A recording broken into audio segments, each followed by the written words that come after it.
오늘은 제가 되게 오랜만에 왔죠. 그동안 좀 영상을 많이 찍고 또 많이 지우고 이런 일들이 많았어서 오늘은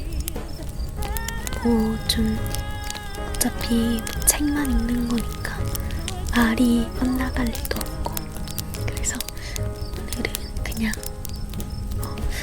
올리려고 합니다. 무조건.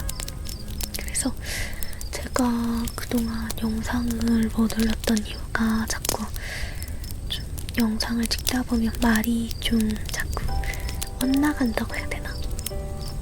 아무튼 그래서 영상을 계속 찍다가 마음에 안 들면 지우고 이러다가 시간을 좀 많이 허비를 했어요. 그래서 오늘은 진짜 영상을 올릴 건데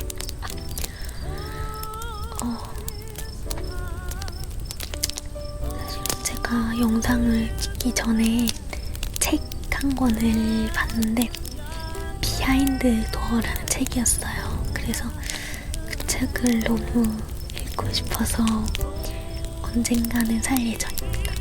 그래서 그건 듣고, 그래서 비하인드 도어라는 책을 살까 말까 고민하다가 갑자기 책 읽는 ASMR을 찍고 싶어서 이렇게 왔습니다. 사실은 제가 다음 영상을 일단 마이크를 사고 나서 살짝 영상 올리는 주기가 짧아진 것 같아서 좀 길어진 것 같아서 제가 좀 다음 영상은 퀄리티 있는 영상으로 와야겠다 하다가 좀 욕심이 과해져서 이렇게 늦은 것 같습니다. 죄송해요. 일단 이렇게 목이 넓지? 아무튼 그래서 오늘은 무슨 책을 읽을 거냐면 이 책을 읽을 건데 빨강 머리애니 하는 말이라는 책인데 백영우 작가님께서 쓰신 에세이입니다. 저는 이 책을 되게 좋아하는데 약간 그림이 있는 듯하면서도 없는? 약간 뭐라고 해야 되지? 이렇게 보시면은 그림 같은 건 없는데 이런 게 가끔씩 나와요. 이렇게 빨강머리엔에서 나왔던 그림들, 사진들, 장면들 이런 게 계속 나오는데 이런 게 좋아요. 그래서 오늘은 책을 읽어볼 거예요. 보면은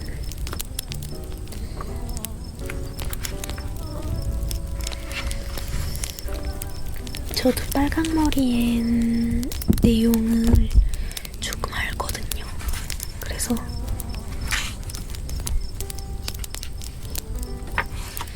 일단 프롤로그가 있는데 프롤로그는 읽지 않을게요.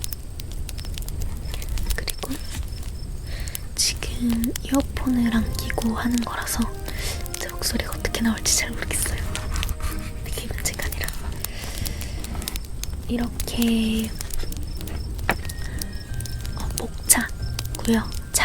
차례고 옆에 프롤로그는 뛰어넘겼고 제가 읽어드릴 건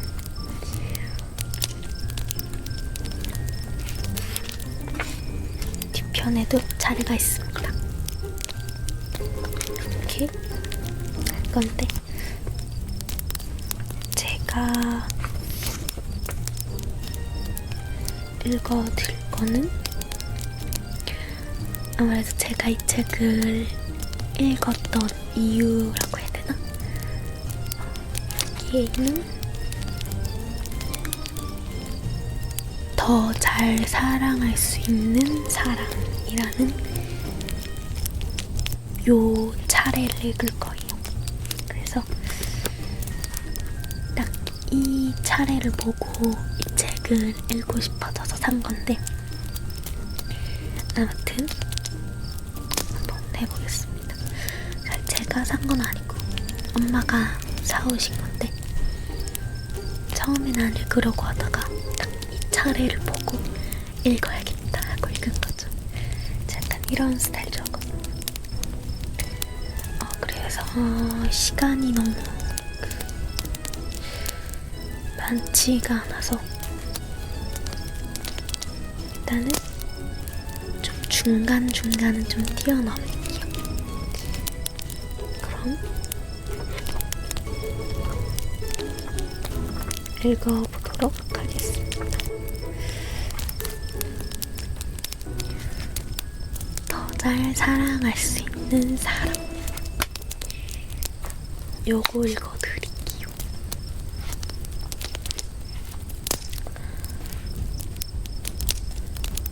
정말 중요한 건 누군가에게 다가갔던 마음이 아니라 누군가에게서 물러나야 하는 마음을 어떻게 다룰지 아는 것인지도 모른다. 나 자신에게 해야 할 일이 아니라 나에게 결코 하지 말아야 하는 일을 제대로 아는 것 말이다. 라고 적혀 있어요.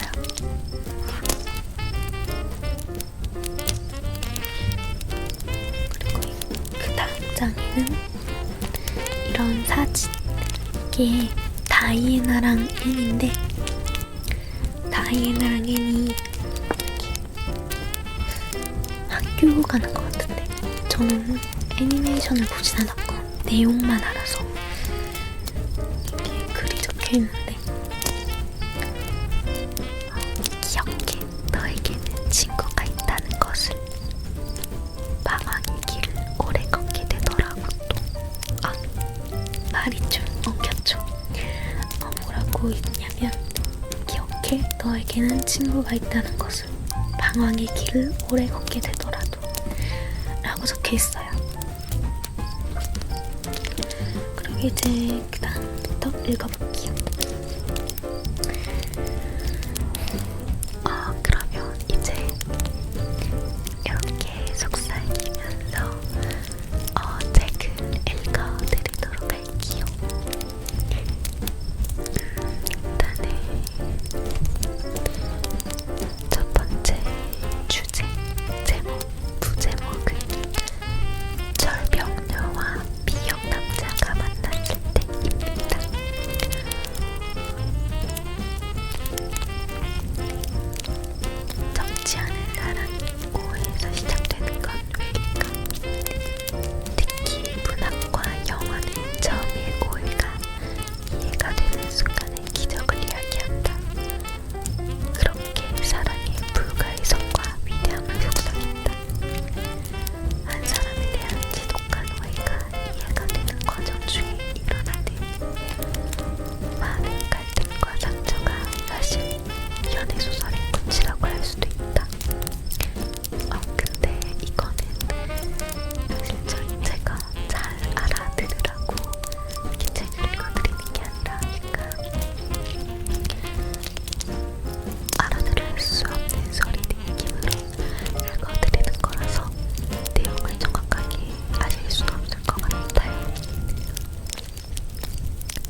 남자와 여자의 연애는 왜들 이런 걸까?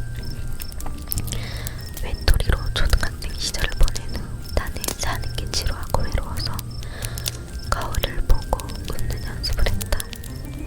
그 시절의 부작용이라면 슬플 때조차 웃는 사람이 되었다는 것 정도. 웃음을 오랫동안 가면처럼 내 얼굴에 붙어 쉽게 떨어지지 않았다. 너는 왜 이렇게 잘 웃어? 라는 말을 살면서 아주 자주 들었다. 잘 웃는다는 건 성격이 아니라 유혹의 일부일 수도 있다는 걸 나중에 알게 되었다. 네가 날 보고 너무 환하게 웃어서 날 좋아하는 줄 알았어. 그래서 실은 덜 속으로 좋아했었어.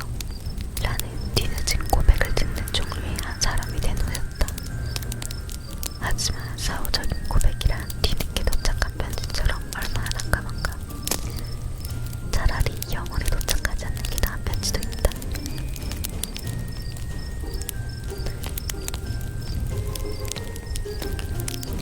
연애란 인간관계의 압축판이고 그것의 본질은 끊임없는 질문이다. 연애에 있어 가장 좋은 상대는 어떤 사람일까? 사람마다 추구하는 가치는 비슷한 듯하다. 비슷한 듯 다르다. 하지만 내 경우에는 겉과 속이 다르지 않아서 어느 정도 예측 가능한 사람이 좋다. 함께 있을 때 마냥 좋은 사람이 아니라 함께 있지 않아도 좋은 사람. 조금 더 정확히 말해 함께 있지 않음이 더 이상 상처가 되지 않는 사람이 내겐 최고의 상대다. 누군가에게 예측 가능한 사람이 되어준다는 건 그 사람의 불안을 막아주겠다는 뜻이다. 누군가의 결핍을 누군가가 끝내 알아보는 것이 사랑이라면 그 결핍 안에서 공기가 되어 서로를 옥죄지 않고 숨쉬게 해야 한다. 그 사람이 옆에 없기 때문에 불편하고 불안해지는 게 아니라 그 사람이 위성처럼 내 주위에 존재한다는 사실이 힘이 되고 따뜻해지는 사람. 이것이야말로 떠날 필요가 없는 관계다. 길바트의 좋아요와 아내의 좋아요는 이렇게 다르구나 생각할 수 없다. 그들을 보며 세상에는 타이밍이 맞지 않아 연인이 되지 못한 사람들도 많은 거라고 소문했었다. 벚꽃이 떨어지는 어느 봄인가 전 남자친구의 세컨드 생활이라는 괴상한 제목의 단편 소설을 쓰다가 문득 이런 생각도 했다. 타이밍이 맞지 않아 커플이 되지 못한 사람들의 이야기를 써보면 어떨까? 물론 반대의 경우도 있다. 애인이 될 만큼의 애착이라는 아니었지만 타이밍 때문에 어쩌다 연인이 되는 사람들. 연애에 있어 타이밍은 얼마나 중요한 걸까? 그 누구도 아닌 바로 그 사람이기 때문에 사랑하게 된 걸까? 아니면 그 순간 그 사람이 우연히 거기에 있었기 때문에 사랑에 빠진 걸까? 사랑에 관한 해에 빠진 질문이지만 확답은 없는 질문이기도 하다. 마치 남자와 여자 사이에 우정이 가능하냐 가능하지 않냐의 질문처럼. 시간이야말로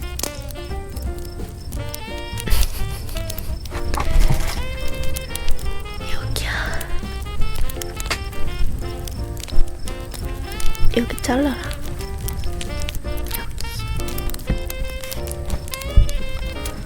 어디까지 했지? 시간이야말로 우리가 사는 세상의 거의 전부가 아닐까. 시간은 죽도록 좋아하는 사람을 싫어하기도 만들고 정말 싫어했던 사람을 좋아하기도 만든다. 사랑이 타이밍이 아니다. 타이밍 자체가 사랑이다. 누가 더 많이 사랑하고 누가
그곳의 사장이 생각하는 직원복지 정책에 감동할 것 같다.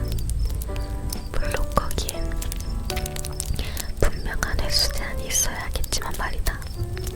연 1회 혹은 2년에 한 번. 역시 엉뚱한 상상이긴 하지만 세상의 금사빠들은 실현수당을 받기 전 자신 연애에 대해 총체적으로 계산하게 될지도 모르겠다. 그렇다면 이런 말이 가능하지 않을까? 실현수당을 받을 만큼 그 남자를 사랑한 건 아니었어. 며칠 전 공원을 산책하다가 내 나름대로 실현수당을 책정해봤다. 영화표 1만원, 커피값 1만원, 밥값 3만원, 술값 5만원, 총에 10만원. 10만원이면 회사 입장에서도 크게 부담이 되는 금액은 아닐 것 같다. 반차를 돈으로 계산할 경우는 좀 다르겠지만 어쨌든 10만 원으로 이별 때문에 생긴 마음의 상처가 치유가 된다면 그런대로 멋진 일 아닐까. 내가 기억하는 소설가 들으면 겉버티의 가장 아름다운 문장은 세상의 모든 일들 가운데 가장 슬픈 건 개인에 상관없이 세상이 움직인다는 것이다. 만일 누군가 연인과 헤어진다면 세계는 그를 위해 멈춰야 한다. 라는 말이다.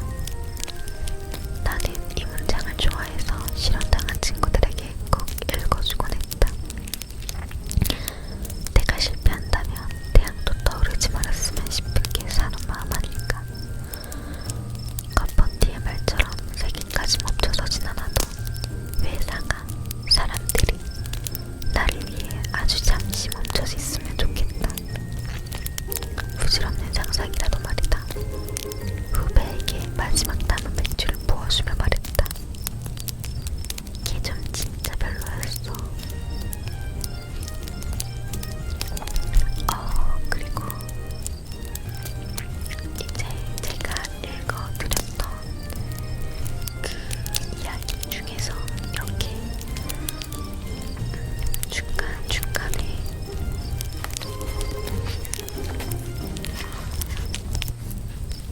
이렇게 나오는 그림들이 있거든요. 그리고 그 밑에 글이 있고 이렇게 나오는 것들 다 몰아서 읽어드릴게요.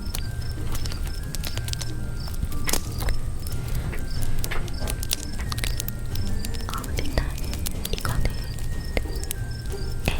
앤이 어떤 무대에 올라간 장면인 것 같아요. 길버트 덕분이야. 길버트가 무대에 오른 나를 경멸하듯이 웃으며 바라보고 있었어. 그대로 물러서면 길버트에게 경멸당한다고 생각하니까 갑자기 용기가 났어. 절대로 실패하지 않겠다고 생각했지. 그리고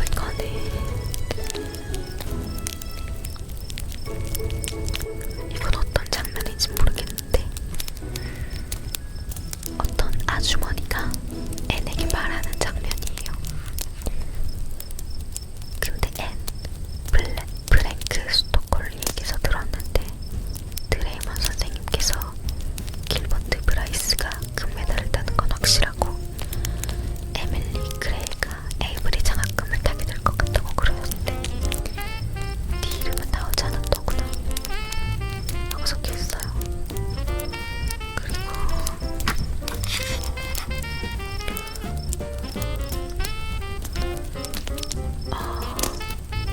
요거는 장례식 장면인 것 같은데 뭐지?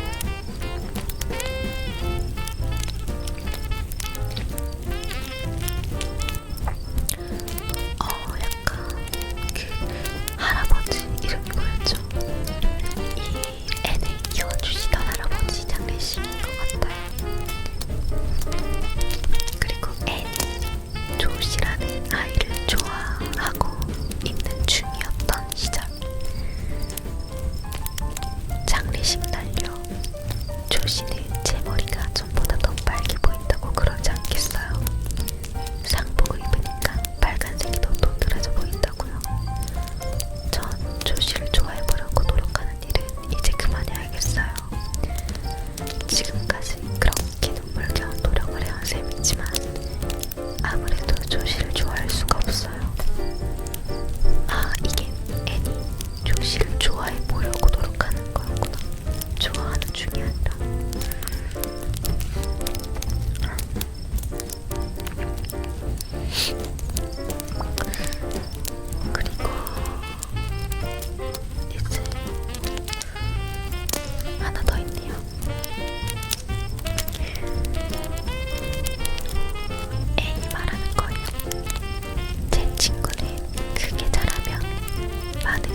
오랜만에 왔죠.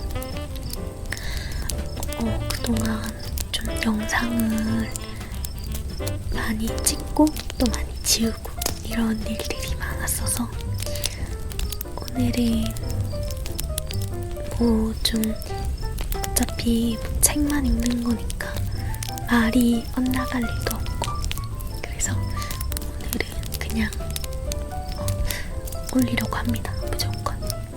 그래서 제가 그동안 영상을 못 올렸던 이유가 자꾸 좀 영상을 찍다 보면 말이 좀 자꾸 엇나간다고 해야 되나? 아무튼 그래서 영상을 계속 찍다가 마음에 안 들면 지우고 이러다가 시간을 좀 많이 허비를 했어요. 그래서 오늘은 진짜 영상을 올릴 건데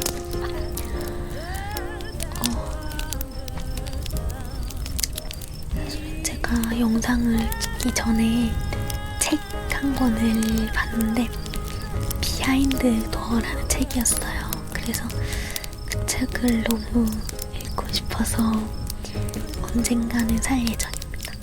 그래서 그건 뭐 됐고, 그래서 비하인드 도어라는 책을 살까 말까 고민하다가 갑자기 책 읽는 ASMR을 찍고 싶어서 이렇게 왔습니다. 사실은 제가 다음 영상을 일단 마이크를 사고 나서 살짝 영상 올리는 주기가 짧아진 것 같아서 좀 길어진 것 같아서 제가 좀 다음 영상은 퀄리티 있는 영상으로 해야겠다 하다가 좀 욕심이 과해져서 이렇게 늦은 것 같습니다. 죄송해요. 일단 왜 이렇게 목이 넓지? 아무튼 그래서 오늘은 무슨 책을 읽을 거냐면 이 책을 읽을 건데 빨강머리애니 하는 말이라는 책인데 백영욱 작가님께서 쓰신 에세이입니다. 저는 이 책을 되게 좋아하는데 약간 그림이 있는 듯 하면서도 없는? 약간 뭐라고 해야 되지? 이렇게 보시면은 그림 같은 건 없는데 이런 게 가끔씩 나와요. 이렇게 빨강머리엔에서 나왔던 그림들, 사진들, 장면들 이런 게 계속 나오는데 이런 게 좋아요. 그래서 오늘은 책을 읽어볼 거예요. 보면은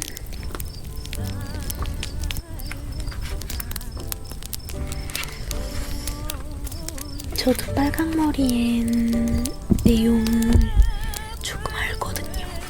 그래서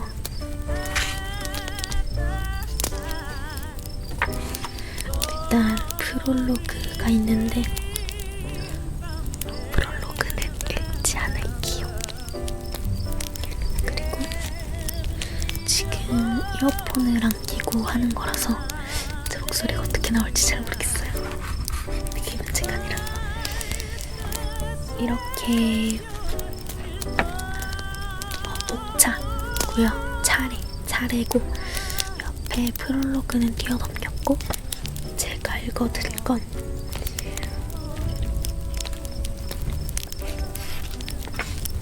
뒤편에도 차례가 있습니다. 이렇게 할 건데 제가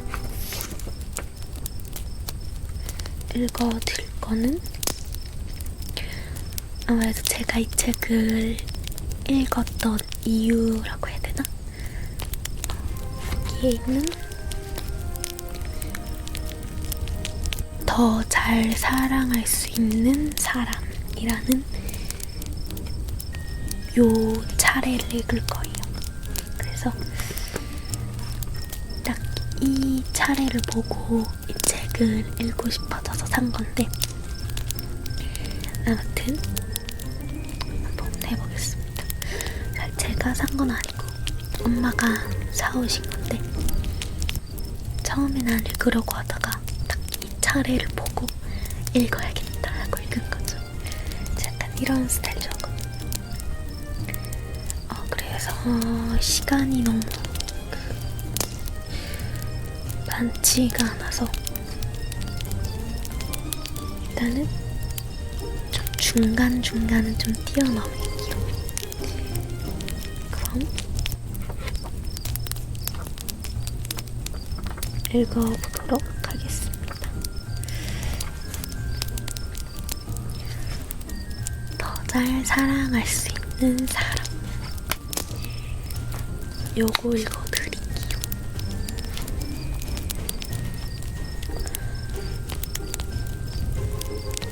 정말 중요한 건 누군가에게 다가갔던 마음이 아니라 누군가에게서 물러나야 하는 마음을 어떻게 다룰지 아는 것인지도 모른다. 나 자신에게 해야 할 일이 아니라 나에게 결코 하지 말아야 하는 일을 제대로 아는 것 말이다. 라고 적혀 있어요.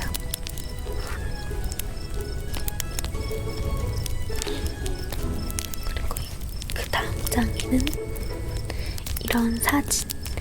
이게 다이애나랑 앤인데 다이애나랑 앤이 이렇게 학교 가는 것 같은데 저는 애니메이션을 보진 않았고 내용만 알아서 이렇게 글이 적혀 있는데 기억해.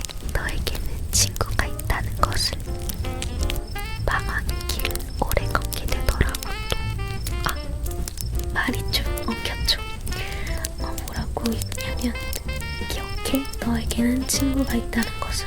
방황의 길을 오래 걷게 되더라도 라고 적혀 있어요.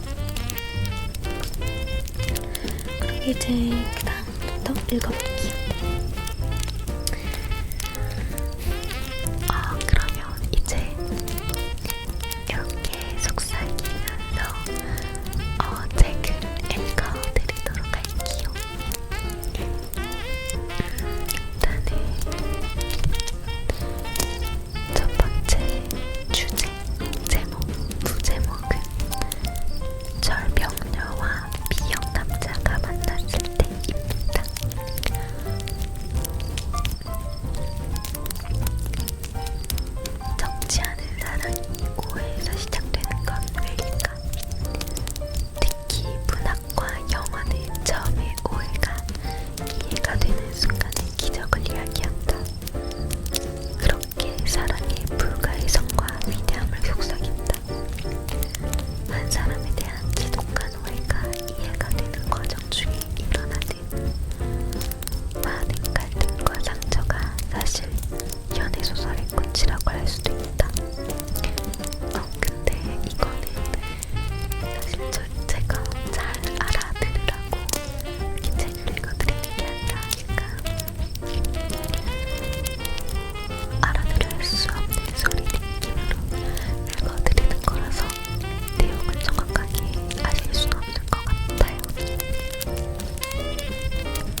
하지만 사후적인 고백이란 뒤늦게 도착한 편지처럼 얼마나 난감한가. 차라리 영원히 도착하지 않는 게 나은 편지도 있다.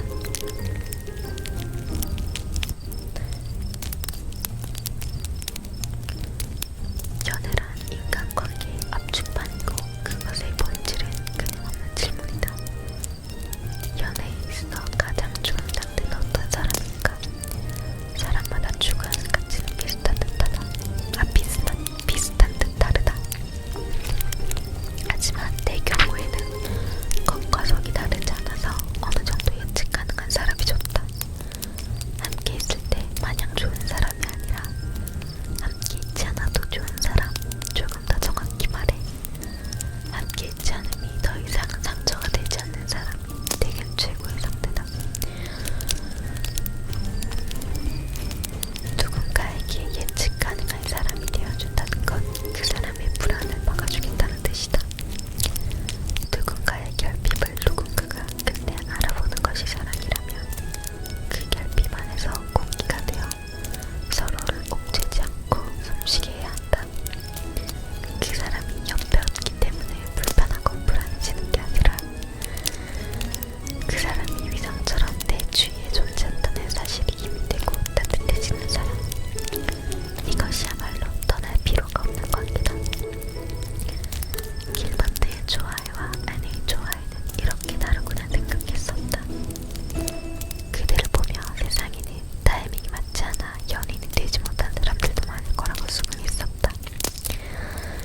벚꽃이 떨어지는 어느 봄인가 전 남자친구의 세컨드 생활이라는 괴상한 제목의 단편 소설을 쓰다가 문득 이런 생각도 했다. 타이밍이 맞지 않아 커플이 되지 못한 사람들의 이야기를 써보면 어떨까? 물론 반대의 경우도 있다. 애인이 될 만큼의 감기로는 아니었지만 타이밍 때문에 어쩌다 연인이 된 사람들. 연애에 있어 타이밍은 얼마나 중요한 걸까? 그 누구도 아닌 바로 그 사람이기 때문에 사랑하게 된 걸까? 아니면 그 순간 그 사람이 우연히 거기에 있었기 때문에 사랑에 빠진 걸까?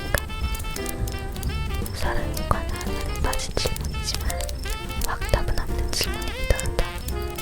마치 남자와 여자 사이에 우정이 가능하냐 가능하지 않냐의 질문처럼.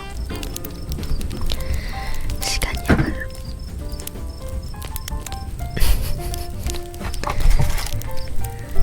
여기야. 여기 잘라라. 여기. 어디까지 했지? 시간이야말로 우리가 사는 세상의 거의 전부가 아닐까. 시간은 죽도록 좋아하는 사람을 싫어하기도 만들고 정말 싫어했던 사람을 좋아하기도 만든다. 사랑이 타이밍이 아니다. 타이밍 자체가 사랑이다. 누가 더 많이 사랑하고 누가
하지만 10만 원으로 이별 때문에 생긴 마음의 상처가 치유가 된다면 그런대로 멋진 일 아닐까.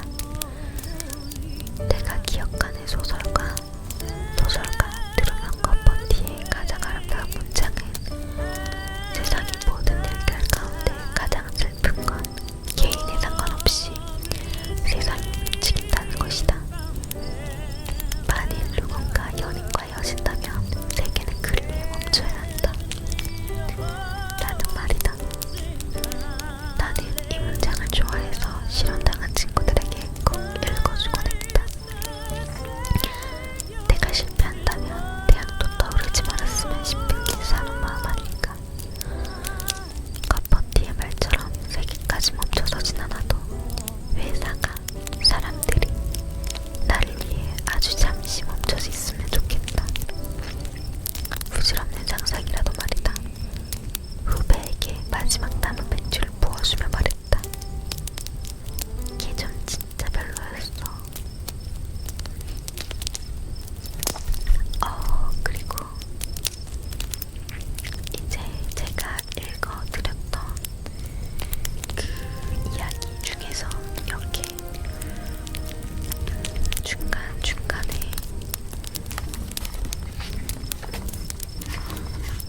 제가 되게 오랜만에 왔죠.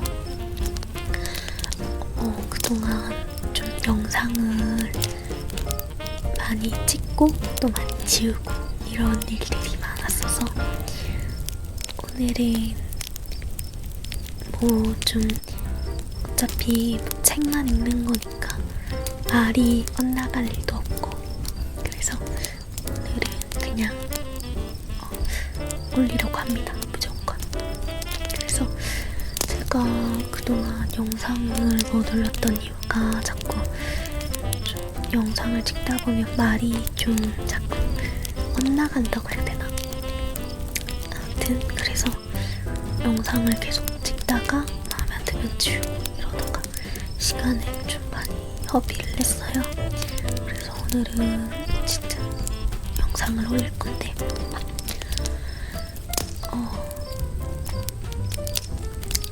사실은 제가 영상을 찍기 전에 책 한 권을 봤는데 비하인드 도어라는 책이었어요. 그래서 그 책을 너무 읽고 싶어서 언젠가는 살 예정입니다. 그래서 그건 뭐 됐고 그래서 비하인드 도어라는 책을 살까 말까 고민하다가 갑자기 책 읽는